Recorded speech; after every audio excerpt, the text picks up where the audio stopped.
What's going on, guys? Welcome to another episode review for Bleach: The Thousand Year Blood War. This is episode 24, and with me, as always, I have Blue Spade. hmm So I didn't know this at first, but so the prologue scene in this episode is apparently an anime original scene, Hmm. not originally in the manga. And many people who I heard from say that it does answer a lot of questions in terms of Yuhaba's motivations of going up against the Soul Reapers. That is interesting. I mean, as an anime only watcher, I didn't know that.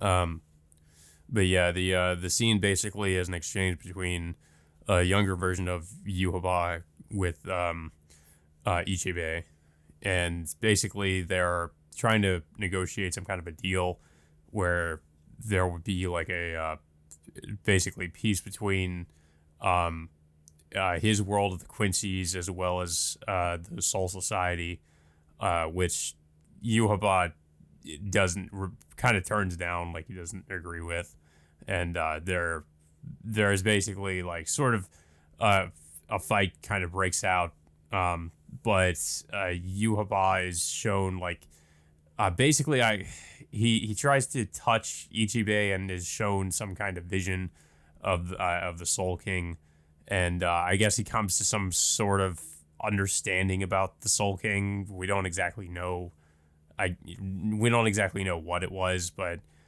he seems to like have comprehended something I guess he couldn't before. But what was interesting is Yuhaba's eyes here as well, because he has these like multiple pupils. Um, yeah, it was an interesting scene. Like, I mean, I'm sure like a manga reader might be able to get more out of the scene than an anime only, but I mean, even if you are an anime only watcher, it does at least also provide more context as to like you said, yeah, like Yuhabak's motivation as to why he's trying to invade the Soul Palace. But I mean, which really could just be boiled down by saying he wants to attain godhood and he wants more. He essentially like wants more power. Um, which I guess is his main motivation. Yeah, and uh, but yeah, so we do hit transition back into the present day in which Yuhaba and Uryu and Hashwal finally reach the entrance to the Soul Palace, and of course Right. they're I should also real quick correct myself as well, because it's not only that, but also because Yuaba wants to obtain this power because, as he mentions in the flashback, that he wants all three worlds united, which is Waco Mundo, the world of the living, and uh, the Soul Society, basically to all pretty much all just be united and not be separate. He doesn't. I guess he doesn't believe there should be any separation between the three worlds, yeah, and and I it, guess he needs to attain this power in order to try to achieve that goal. mhm, yeah. So they're at the entrance at the Soul Palace, and I think they're what was it? Who did they come up against? Was it No, no, it wasn't Curio. It's what was it? Oh, trying to remember her name. It's Oh, the woman with the prosthetic arms. yeah. Oh, okay. Oh yeah, I remember now. It's Senjumaru. So she's the first one who confronts like, well, not just Yuhaba, but several other Stern Ritters just like appear out of nowhere, and I think one of them gets easily dispatched when she suddenly, I guess she fabricates like some kind of outfit for this guy, and then it immediately just kills him outright by just in like a lot of spikes, impaling with a lot of spikes within this fabric, so it immediately kills him. But supposedly she gets immediately killed off so easily by a couple of the other Stern Ritters by being shot in the head and then being, I don't know, like crushed to death. Well, actually, her corpse being crushed to, into like into what into whatever by this other Stern Ritter. But it turns out that she was just, yeah, she just fabricated this whole like illusion by whatever ability that she was using. Well, yeah, they pretty easily started destroying the royal palace with like some kind of anti-tank rifle that's sort of like I guess fires reishi. Um, but of course, it's revealed to be an illusion, and she's not really dead. And I was kind of, I guess I should have saw that coming because I felt like she definitely died way too easily for someone who's supposed to be as powerful as she is. But of course, yeah, she's not really dead, and it was all just an illusion. And the tables pretty quickly get turned on the Stern Ritter because they just get they well, I guess you'd say the royal guard for Yuhaba ends up just getting taken out really easily by member of the Squad Zero. Yeah. Um, And I yeah, think it was, which I think it was, what was it, Kirio who traps like the, Yuhaba and the other Stern Ritters into this like, into this like, cage like, uh, domain, which they're unable to like either attack out of or escape from. yeah. And then, Um, but I think the real star, of the show is of course Oetsu, of course, who's the creator of the Zanpakuto, who ends up just basically just destroying every single one of the Stern Raiders in the vicinity, with the exception of the main three, Yuhaba, Hashwalth, and Yuryu. yeah, and of course this is because I guess his sword is so quick that they really don't have any time to avoid any of it. Yeah, Uh, and they just end up getting quickly dispatched. But Yuhaba, before they can do anything to him, reveals he's able to escape the barrier that they've tried to trap him in.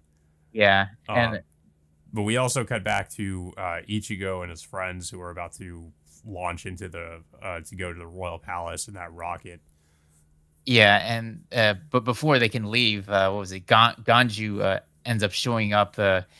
Yeah, so before like Ichigo and the others end up launching to the Soul Palace, Ganju ends up showing up, wanting to join them in their fight against Yuhaba, which is kind of odd, at first, but it was kind of hinted at back in the first core, when Ganju's sister pretty much, I guess, tells him to train, for the upcoming battle. So I guess this could be like Ganju's time to, I guess, to see what he's capable of, if uh you know for, I guess, like whatever he's going to end up doing, helping Ichigo and the others out. Yeah, I mean that'll be pretty interesting considering we haven't really seen much of Ganju since Soul Society arc, and he wasn't really that involved in the Arankar arc. Mhm. Not to mention, of course, he wasn't involved in the Full Ring arc either. Yeah, So yeah, I'm kind of curious as to what he can do now, especially considering what he could do back in the Soul Society arc, which wasn't really that much, and he was yeah, pretty much helpless against most of the lieutenants and the captains, of course. yeah. And of course, their follow-up conversation going to the Soul Palace is pretty much the same as, like, they're once again discussing about Uryu again, but it's more or less the same as, like, what we saw in the previous episode of like what, with Orihime asking, what they're gonna do about Uryu, and then Ichigo, of course, he gives the same response as like the other episode. He just says, like, we're gonna confront him, and we're gonna, and then I'm gonna beat the crap out of him, and so on and so Yeah, forth. So it's really nothing new about that whole conversation. yeah, yeah. I did notice that. It kind of felt unnecessary to sort of go over that again. Um, it would have been a good opportunity to maybe include some of the cuts they'd made in the last episode from the manga into this episode, since I feel like they still could have put that in there. But yeah, they kind of it felt like, yeah, they sort of just rehashed that conversation again. Yeah.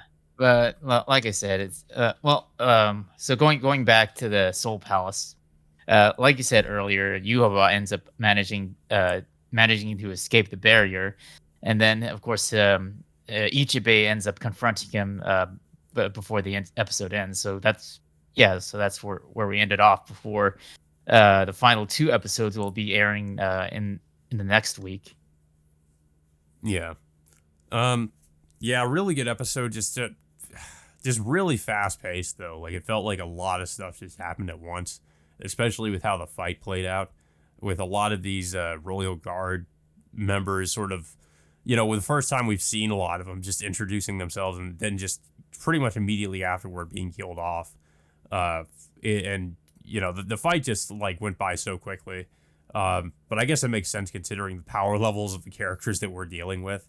Um, it's also something that I feel like as someone who's seen the original Bleach anime, it's so wild to me, especially with the pacing of this series, how we can deal with like a fight in 1 or 2 episodes as opposed to like especially what we saw during the Arrancar arc where fights would just drag on and on and on. But I mean, I feel like that also has to do with like I mentioned before with a lot of the filler content and stuff like that.